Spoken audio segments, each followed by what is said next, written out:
2019 में जब चुनाव होने वाले थे तो कांग्रेस अपनी खोई हुई जमीन को तलाश रही थी, जिसके चलते लंबे संघर्षों के बाद कांग्रेस के दिग्गज राहुल गांधी कर्नाटक के कोलार क्षेत्र पहुंचे। कोलार क्षेत्र में एक जनसभा का आयोजन किया गया था, जिसमें राहुल गांधी ने जनसभा को संबोधित किया। जनसभा को संबोधित करने के दौरान राहुल गांधी ने तमाम बड़े दावे वादे किए और कांग्रेस के जो उम्मीदवार उस दौरान उस क्षेत्र से थे तो उसके पक्ष में वोट की अपील भी की। इसके साथ ही राहुल गांधी का एक बयान, जिसने राहुल गांधी की खुद मुश्किलें यहां पर बढ़ा दी थी, और वो बयान उस दौरान जनसभा को संबोधित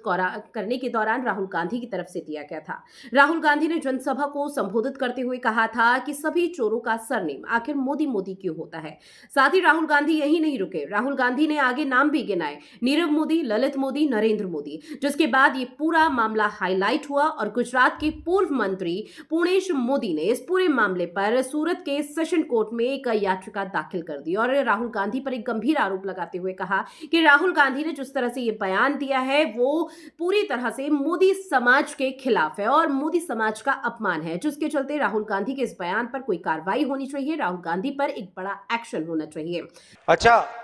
एक छोटा सा सवाल, इन सब के नाम, इन सब चोरों के नाम मोदी मोदी मोदी कैसे हैं? नीरव मोदी, ललित मोदी, नरेंद्र मोदी, और अभी थोड़ा ढूंढेंगे तो और बहुत सारे मोदी निकलेंगे।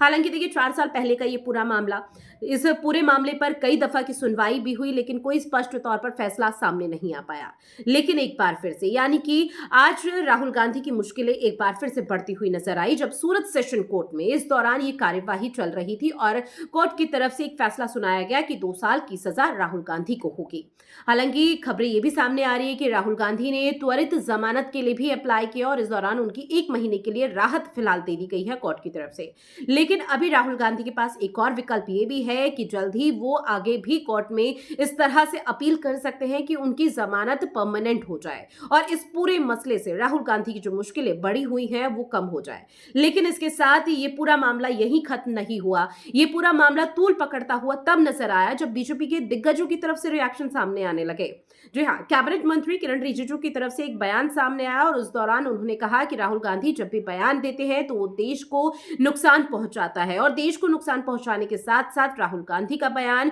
उनकी पार्टी को भी कमजोर करता है, उनकी पार्टी के लिए भी नुकसान है। और ऐसे में उन्होंने एक बात भी कही, उन्होंने ये बताया मीडिया के सामने कि कांग्रेस के जो दिग्गज हैं, जब उनसे बातचीत की जाती है तो उनकी तरफ से कहा जाता है कि राहुल गांधी बयान तो दे देते हैं लेकिन उसके बाद वो खुद ही अपने बयानों में घिर जाते हैं। राहुल गांधी जो भी बोलते हैं वो आजकल ऐसा हो गया कि उससे सिर्फ नुकसान ही होता है।